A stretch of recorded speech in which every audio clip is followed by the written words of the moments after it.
Michelle, welcome to my YouTube channel. So, Michelle, how did the Jehovah's Witnesses come into your life? And you can share your story as a Jehovah's Witness. Through my mother, she was raised Catholic, um, came from a very, very abusive household. I mean, you name it, if that abuse can occur in a childhood, her and her sisters suffered it, including watching her younger brother die when I think she was 6 and he was 5. So that put her in a very traumatized state, which really primed her for that knock on the door. So she got the knock on the door. I must have been 4 or 5 when she started studying. So I already had a foundation of, holidays with my cousins and Christmas and birthdays and and school holidays that was already in play. Um, so that's where it first came. So she started studying seriously, and we gave up holidays probably when I was in kindergarten, I think was our last Christmas. So that started the estrangement from the extended family, the cousins and the aunts and uncles. And it was just your mother that was a witness? Was your dad a witness? He was supportive of it too. Yeah, he was supportive of it. They both started studying pretty heavy. Um, and as a kid, my first memory of the teachings, though, for me was very traumatic. Um, when you first meet the witnesses, there's a lot of love bombing, and everybody wants to get to know your family, but I didn't really understand anything other than I know we're not doing holidays anymore, and we're going here, and I'm not doing parties at school, and we're not doing birthdays anymore. But the first time anything actually struck me, I must have been 5, maybe I was probably 6, and an elder and his wife had taken us out in service. My parents are studying at the time, but they still smoke. My parents were very young. They were in their early 20s at this time. And I recall an elder and his wife and their 2 daughters had gone to the door, and I was alone in the car with them. And she turned around and she said to me, Michelle, you have to help your mom quit smoking. Um, if she doesn't quit smoking, she's going to die in Armageddon. She's going to die. And I was 6, I'm thinking, holy shit, Armageddon's going to come before Saturday morning cartoons. Like it was my first anxiety attack. Um, and I remember going to school, I'm talking to my teacher, the world's going to end. The world's going to end. Like, what are we doing? Why are we even bothering with all this? Because the world's going to end. And I had stolen my parents' cigarettes and I hid them. And I'm thinking, okay, I'm going to save them. And of course, morning comes around, I get in severe trouble, and I see that they're still smoking. And I was devastated. I thought, my God, they're going to die. And I was so upset. I was so scared of my mom dying. I didn't want to live without her. So I drank a bottle of perfume. And that became How old were a you at four. that point? I was 6. I was Wow. 6. And I didn't want to wake up in the morning and face my mom dying. And that was the start of a really lifelong ideology, a suicidal ideology that surfaced for 40 years. Um, and I'd been in therapy a lot through my life. This was not my first suicide attempt, or not my last suicide attempt. And in therapy, when I would often get to, when was the first time you thought about death? And I would tell them about drinking the perfume, and they would ask me why I did it. Well, by the time I was having this therapy, I was already, very well indoctrinated. And so I couldn't tell anybody why I did it. I couldn't tell them it was about that fear, because if I speak against the organization, that's apostasy and that's the unforgivable sin. And so I could never discuss that. Um, I'm going to kind of get a little ahead of myself, but it was when I started therapy this last winter, and I thought, you know what, I've really got to figure some shit out, and I'm going all in. I'm going all in. I'm going all honest. And so when she came to that question, and I told her the truth, I was mortified. I was still so scared. And that day I went home and I started researching XJW support groups, and like going to click on that join button, like I just shook. I cried. I thought, I am sealing my fate here. This is it. And I was so scared. But then the whole next year was just, now I'm waking up. Like, although I've been out of the religion for 13 years, I was still mentally in.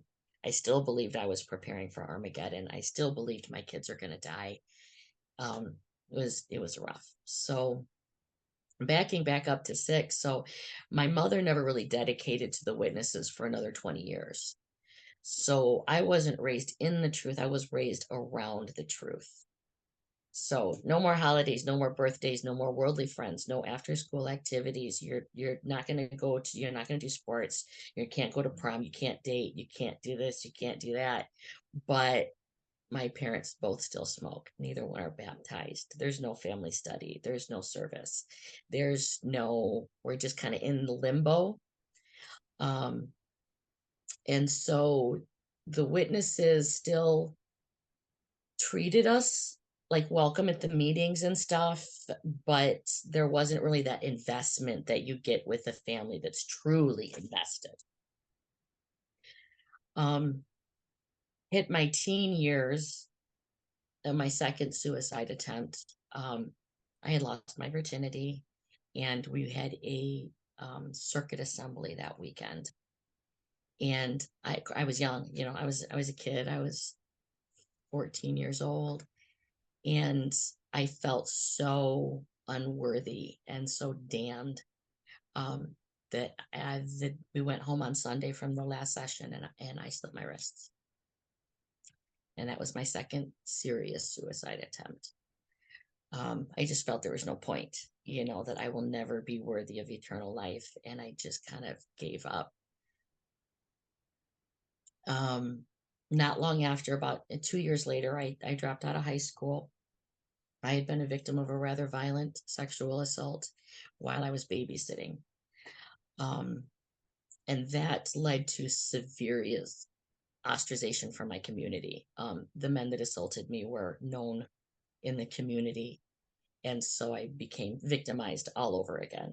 That I took it to trial, and they actually were found not guilty.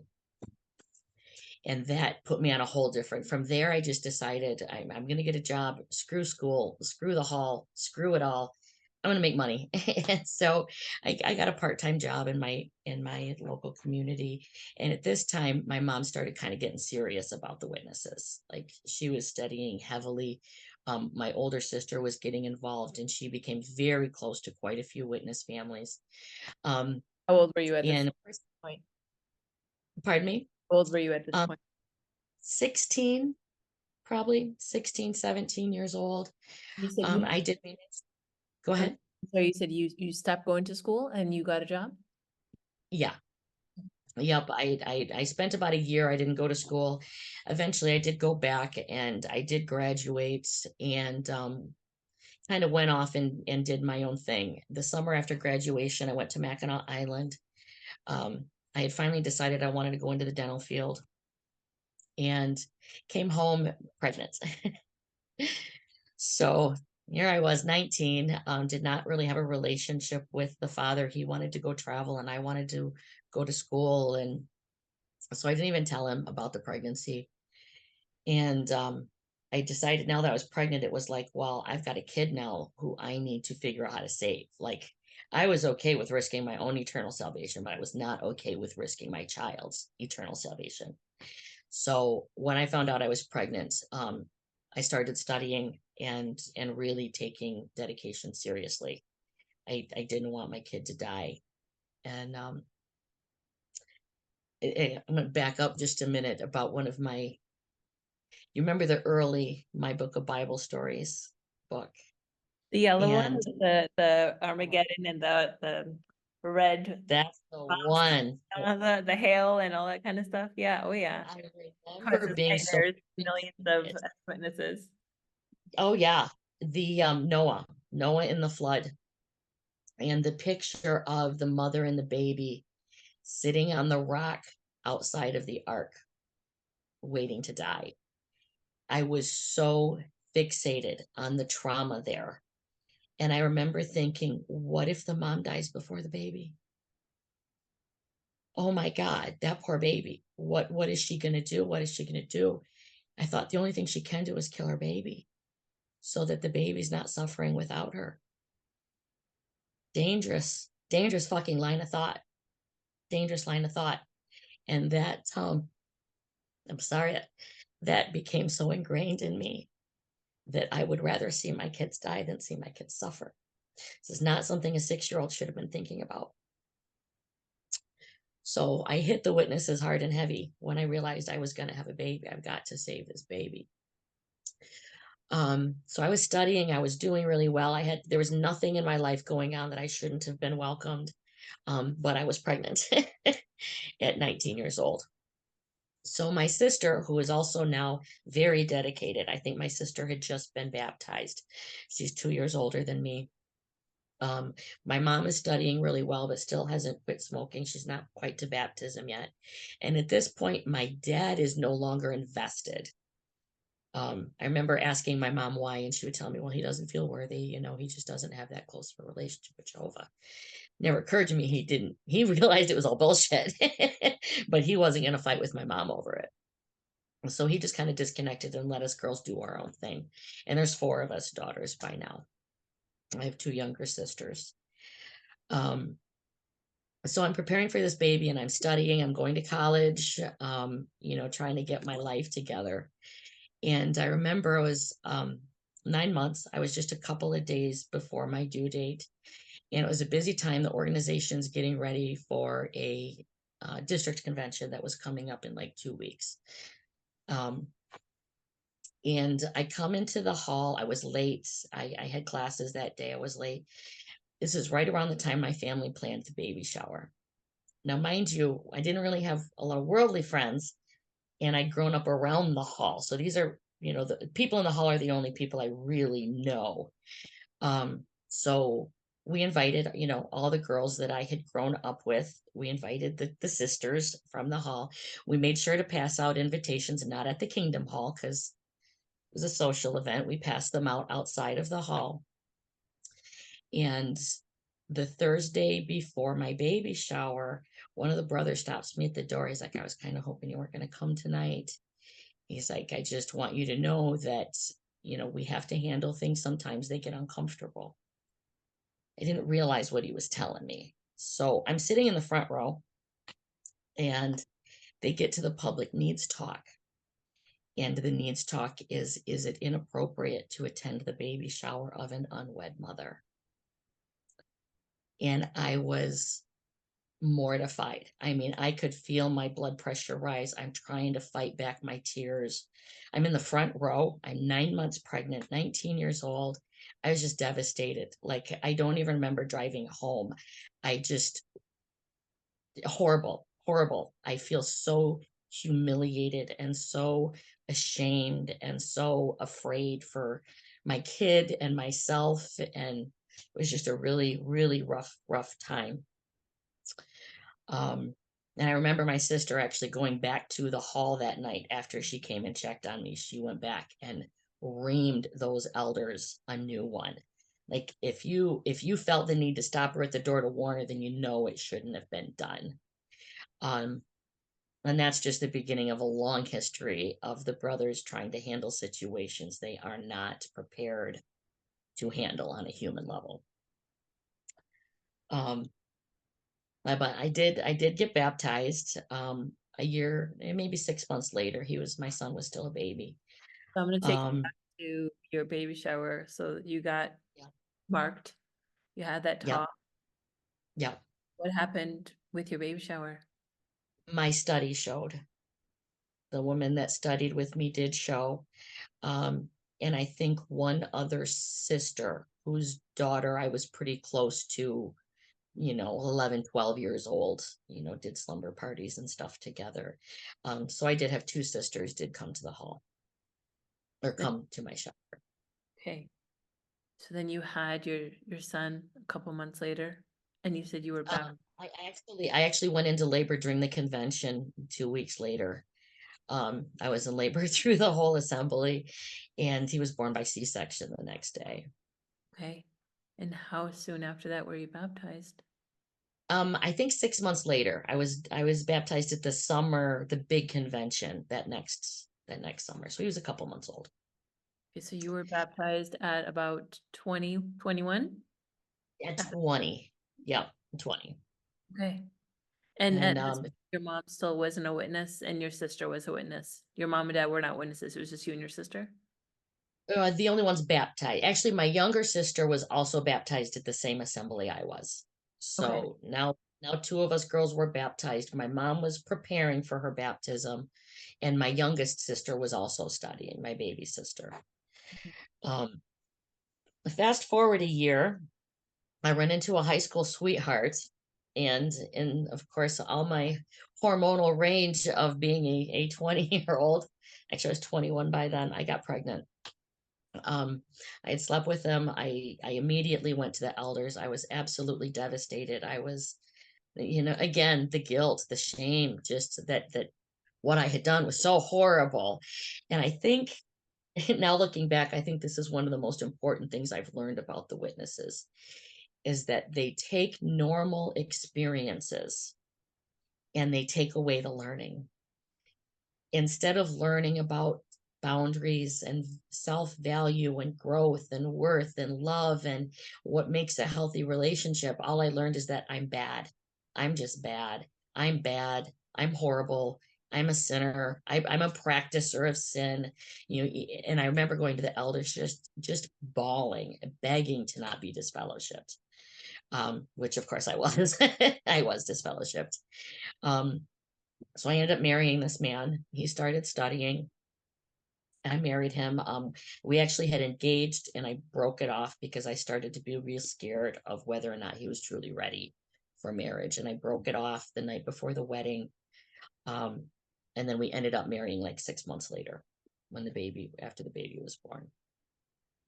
So now I'm married with 2 kids. I'm reinstated. Things are okay. He's studying. Um,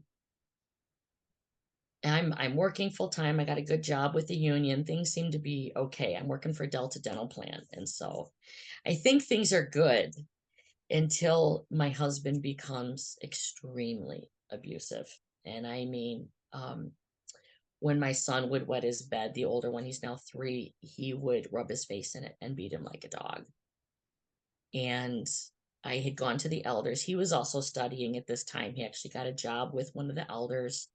And so I asked the elders to come to the house, like, I need help. This isn't okay, the way he's treating me and the way he's treating my kids.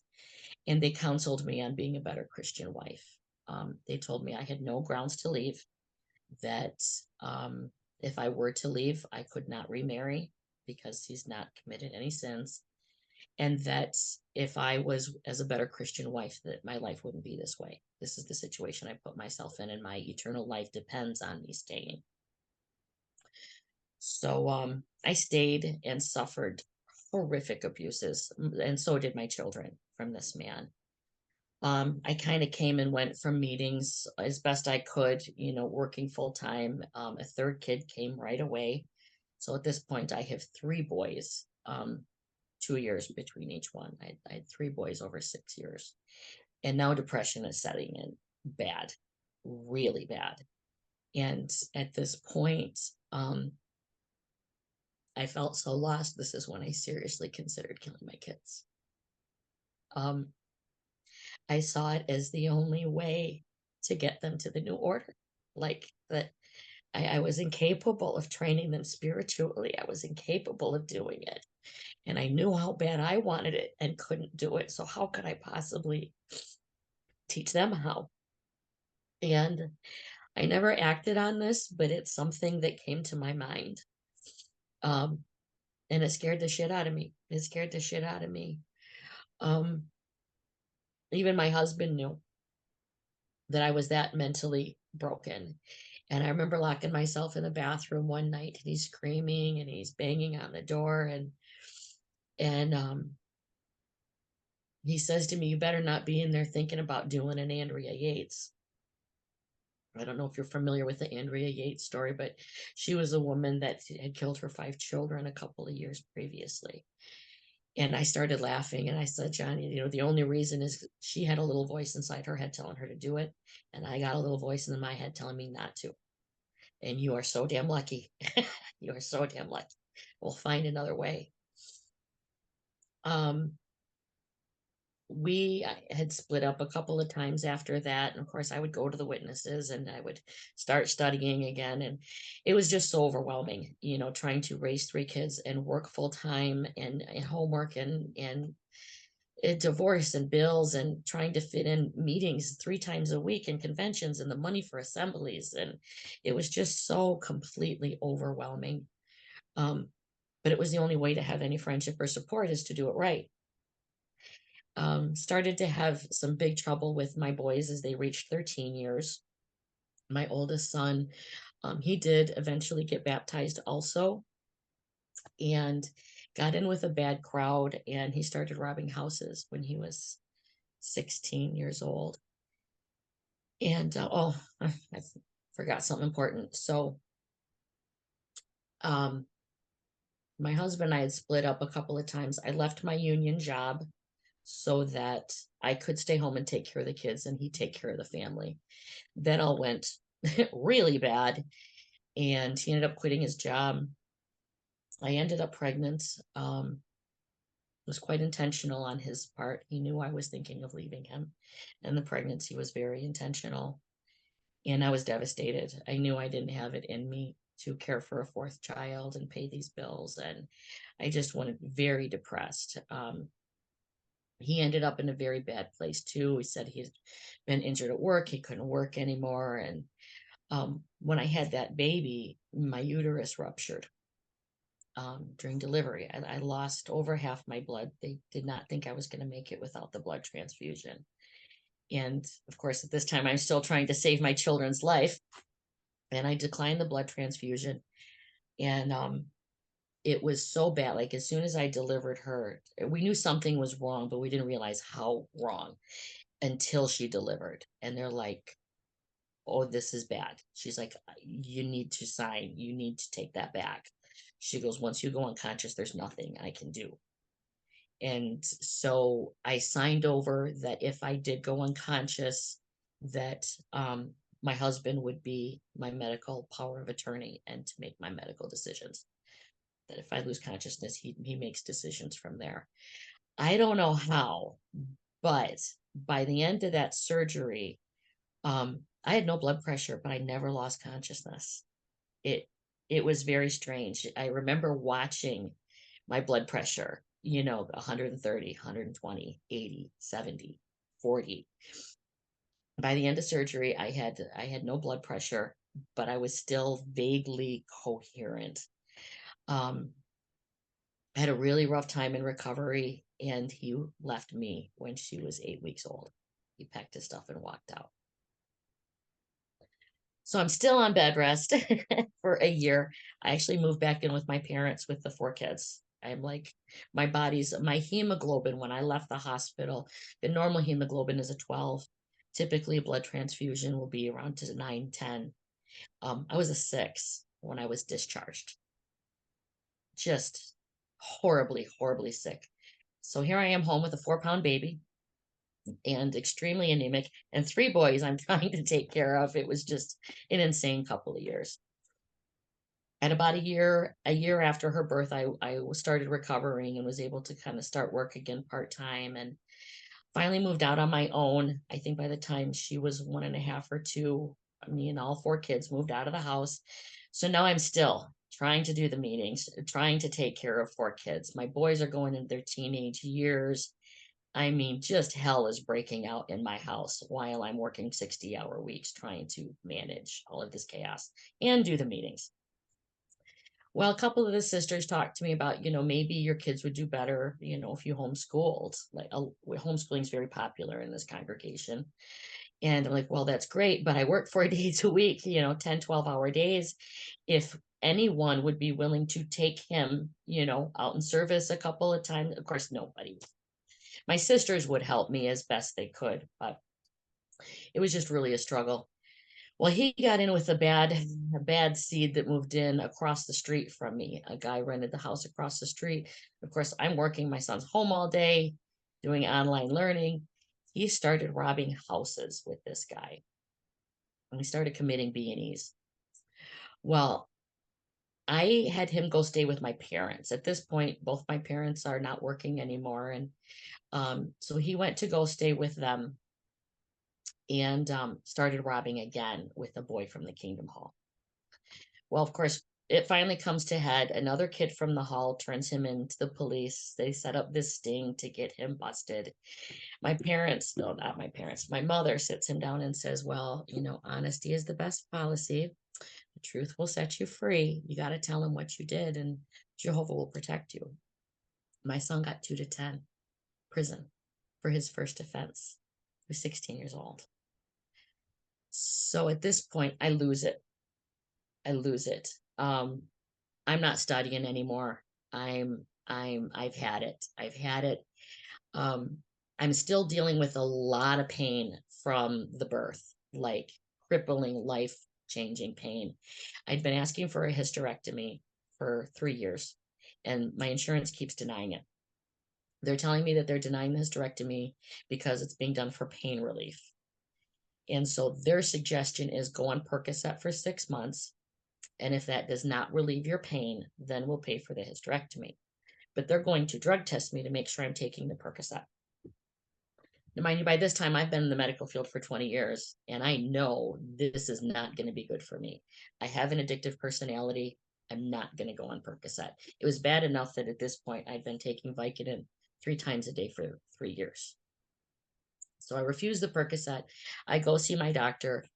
I said, what else? What else are my options? And he says, well, your only other option is medical marijuana. Like, it's not going to help you at work during the day, but at least if you can get rest at night, you get some amount of recovery. So, I don't know where to even go at this point to do medical marijuana. So I call an old high school friend, and she says, well, you remember so and so? Her baby's uncle. I said, yeah, I remember. She's like, well, he grows for a compassion club.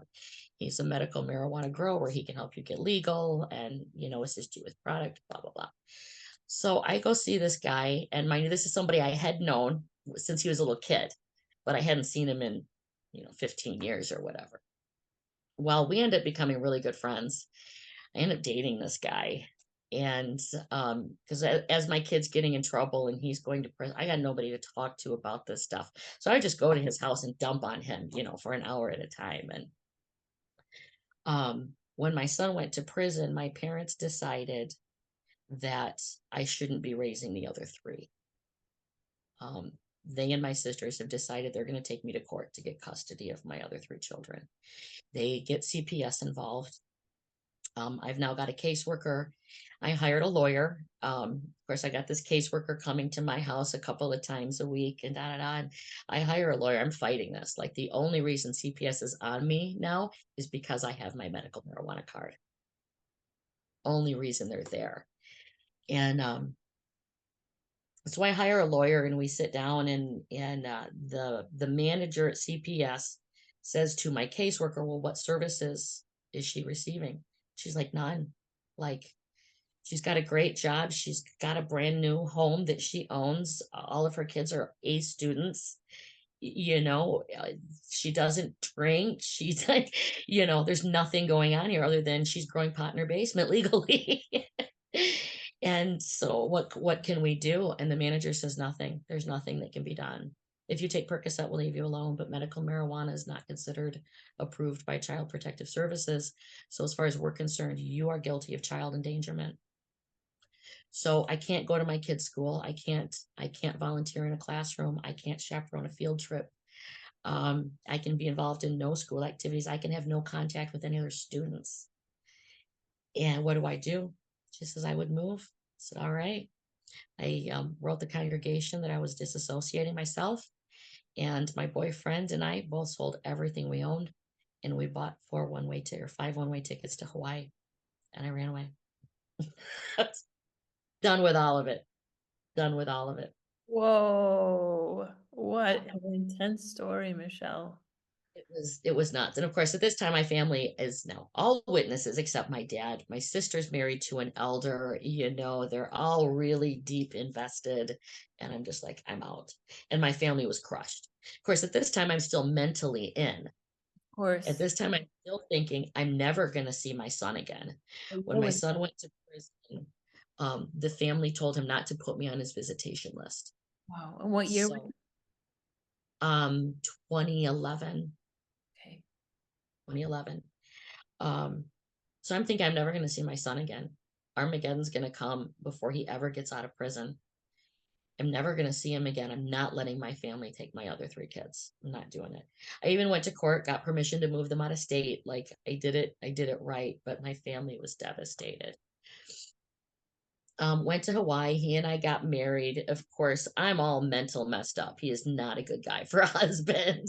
He's 14 years younger than me. He's an alcoholic. He drinks daily.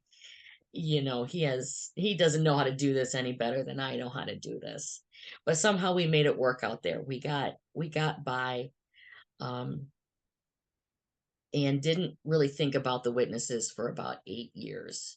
Like I worked at a dental office. We lived in Hawaii. We drank every day. We partied on the beach. My kids are getting through school and they're okay, but deep down, I'm like, we're all going to die in 6 months anyways. It doesn't really matter.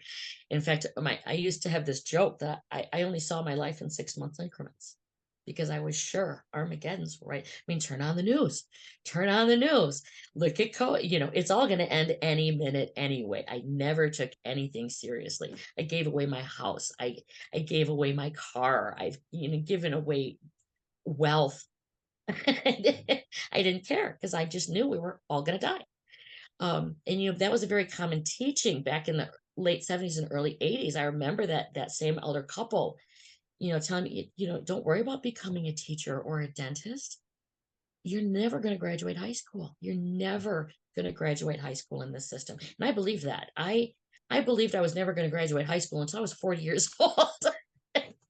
It was still so real to me that it will never happen. Um, Eventually my daughter, now the fourth baby, decided she couldn't take it anymore, and she moved back to Michigan and stayed with my sister, my youngest one, who's married to a ministerial servant, and she pretty much cuts me off. And that was a rough awakening. Like, this girl knows her boundaries. She knows I'm capable of better, and she's not going to tolerate any less. So I was kind of getting my act together when she left. I would have her come back. She would come back in the summer and do visitation. And so I flew back to pick her up this particular August 2 years ago. And she told me, I don't want to go back with you. And that was hard because I was here in Michigan to get her. And so I'm not going back. So I fly back to Hawaii, and my husband and I split up after that. And I move out. I start going to the hall out there. I'm like, I've got to figure this out. Um, and I'm thinking, okay, I'm going to go back to the hall. That's my only way of not living this horrible, sinful life, is when I'm either doing all the drugs and I'm partying and I'm making all the bad decisions, or I'm 100% invested. There's never any gray area for me. So I'm going to go back to the hall. And my husband and I are still very much bonded because we went there together. We are each other's only support people, and we have well, I still had two sons there. Well, I ended up getting very sick. I realized part of the anxiety caused by this doomsday trauma, that initial anxiety attack that I had when I was 6, it never really left me. Um, I had bleeding ulcers by 17, ulcerative colitis, in my teens. By my 30s, I had diverticulitis, which is like an old man's disease, this constant aching in my gut. Well, things came to a head and I finally went septic. And I ended up having a sigmoid colectomy. They actually had to remove my entire sigmoid colon. And that was kind of the point where I'm like, I've got to take this healing journey a little more seriously, because I don't want to die with my kids being where they are right now. Like, I can't leave them like this. Um, and it wasn't long after that that I actually finally had ghosted my husband. He moved back in with me. Um, and I decided I've got to go back to the hall. I've got to get this right. And I decided on a Sunday to leave him. On Monday, I quit my job. On Tuesday, I bought luggage. And when he left for work, 4:30 Wednesday morning, I packed 8 suitcases and went to the airport and sold my car on the way to the airport. So here I am back in Michigan. And I planned on going to the hall. I planned on going wholeheartedly, although I was scared because I got so tired of trying and failing and trying and failing. So the first thing I do is I get into therapy. I'm like, it's time to take this really seriously. And I'm meeting with a therapist. She says to me, "What are your goals and objectives? You know, what are you here for?" And I said, "Well, I need to repair my relationship with my children, especially my daughter. I need to figure out where the suicidal ideology comes from. I am tired of waking up every morning having to talk myself into living through the day. I can't function like this anymore. Um, I need to know where that came from, and I need to figure out why I am tolerating these horrible relationships, like investing 10 years twice in horribly abusive, narcissistic husbands, like shit that I don't know any other woman would tolerate." I need to figure those things out. And she says, "Okay, well, let's start with, tell me about the first time you ever wanted to hurt yourself." And that's when the floodgates came open, and um, how I realized that the training from the witnesses denied me all sorts of self growth, self individuality, and it trained me that my only value is saving other people, caused me to become a horrible codependent. So then I went on a self-help journey. I thought I was an alcoholic. I drank every day for 10 years. I thought I got to be an alcoholic, right? Yeah, I can't quit drinking. So I bought a book about alcoholism, and I realized I'm not an alcoholic. I use alcohol, but I'm not an alcoholic. I have really bad habits. So I bought Badass Habits, and I realized that one of my habits that I can't seem to break is the codependency. So I bought a book on codependency and, started to unpeel where that came from. Which that is when I started realizing, wow, I can change all of this. I can change everything that I don't like about myself. And so that became the next book was on meditation, and another one on emotional eating. And I'm actually on my third book on emotional eating, and I'm starting to make some headway with that. Um, Once I realized the world isn't going to end, I'm like, oh my God, there is so much beauty out there. I took my kids to go see a candlelight symphony at a church. Um, um, is it Vivaldi's Four Seasons by candlelight. And it was my first time ever going into a church and not having an anxiety attack. Because I finally realized it's not full of demons that are trying to consume me. It's actually full of art and beautiful, beautiful things and wonderful sounds and this harmonious energy. And now I'm just on a journey to take it all in. Um, now I am mentally out. Um, Still very much estranged from my family, which is hard because I'm back in my hometown now that I said I would never be in. Um, but I have value for every single experience. Like I find it amazing now.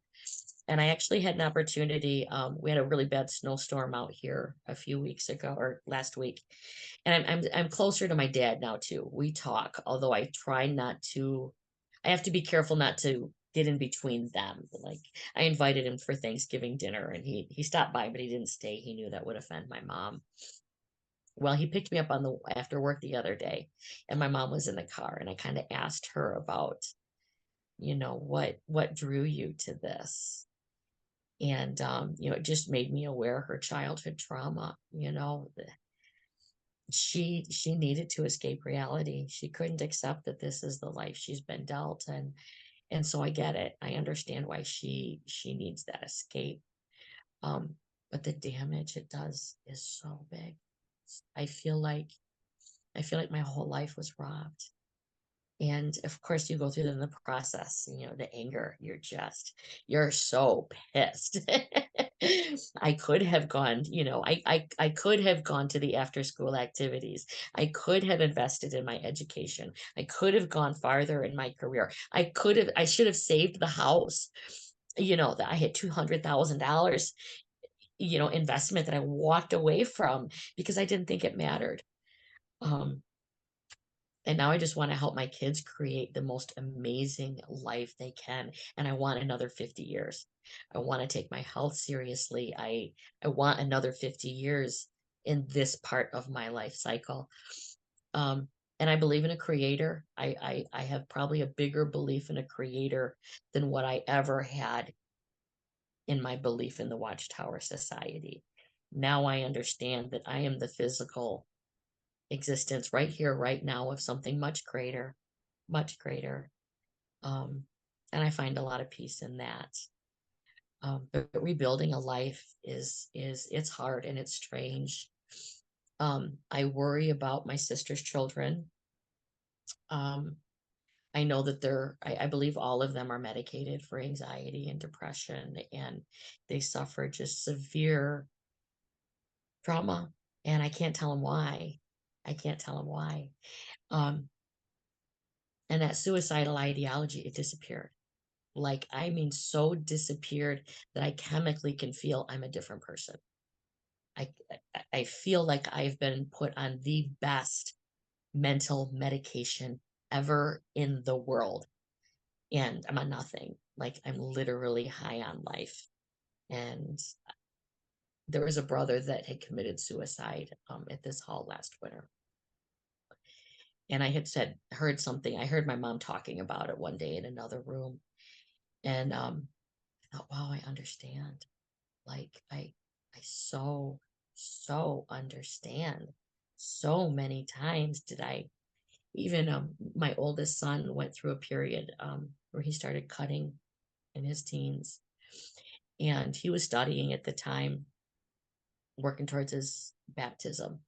And one of the elders had made a comment, well, this is just attention. He's just seeking attention.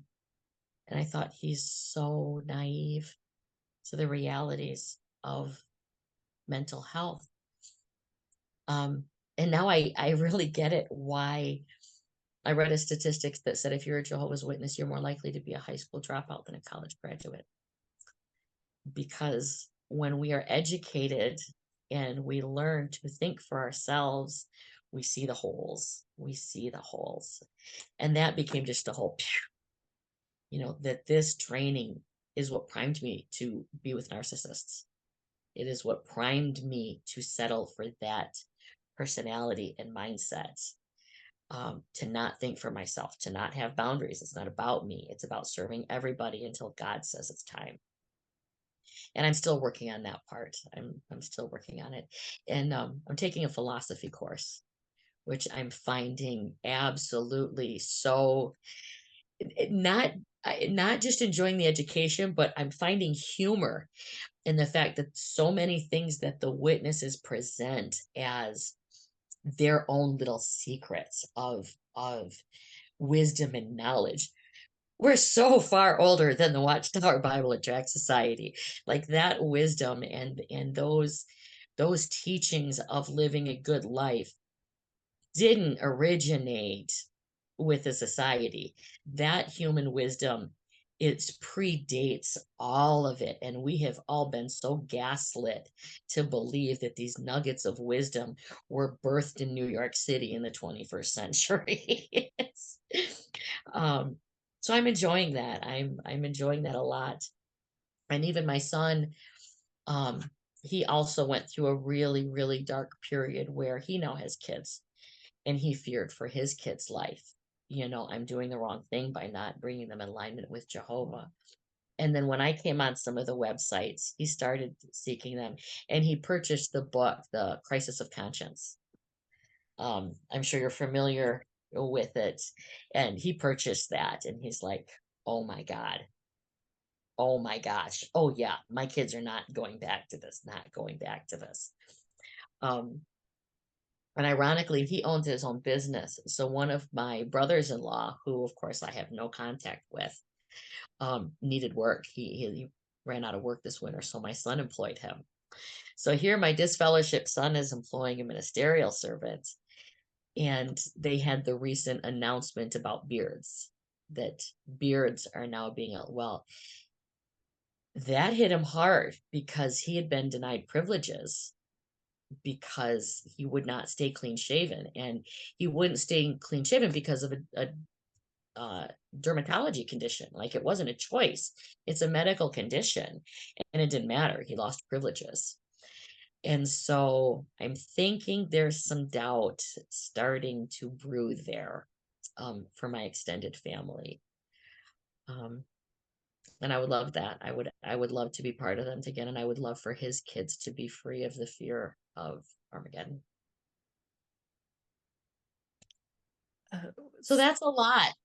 That's my add up to Armageddon in I don't know how many minutes, but there That it is. was so intense, Michelle. Your story could make such an amazing movie. One of the I most want to, one of the most I want, intense interviews that I've had on this channel, and I think I'm at about 70 interviews that I've done within the last 2 years. So Michelle, I bow down to you. The fact that you also have taken accountability and responsibility for your life and realize that you have the ability to change it, and so you did, and work through all of the hard traumas that were underneath, the anxiety with the fear of Armageddon coming, and really getting to understand why your mom joined the religion, and also not blaming her, but again, just really just focusing on what you can change about yourself now, and not so much about the regrets that you had, and you realize you can't change what happened before, but you're like, I still have so many more years to live, and you're really focusing on that, which is so that beautiful. never occurred to me. Like, it's so strange to me that I, until 49 years old, did not see myself at 50. I did not see myself at 55 or 60. Like, there was never a vision of that.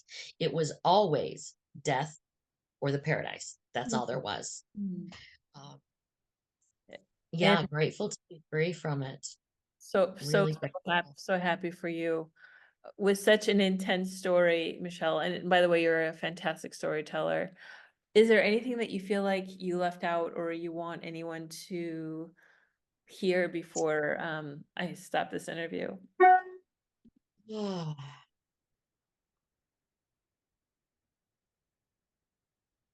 Not that I can think of. I think the major things that I really wanted to get out there, because I think they are the most dangerous. Um, I have some other friends who are um also ex JW, a few, just one or two, who also came to the mental disorder of believing that harming your children is the only way to save them. And if you add that to postpartum depression and isolation and judgment, it's a real thing that I think more mothers actually deal with than what we acknowledge. And I just want, as much as possible, to be a sounding board for those moms, that having that mental illness is not a judgment of you. It shows the depth of your love for your children. And there is a way to the other side of it, that's really, really liberating and empowering. Like, feeling so powerless to feeling like, no, I actually have the power to create my reality. And that came from acknowledging that I was in a dark place, dark, dark, dark, dark place, and that I was going to get out of there. And I don't care what anybody says about the tools I use to do it. If I got to seek secular knowledge to get there, I'm going to get there.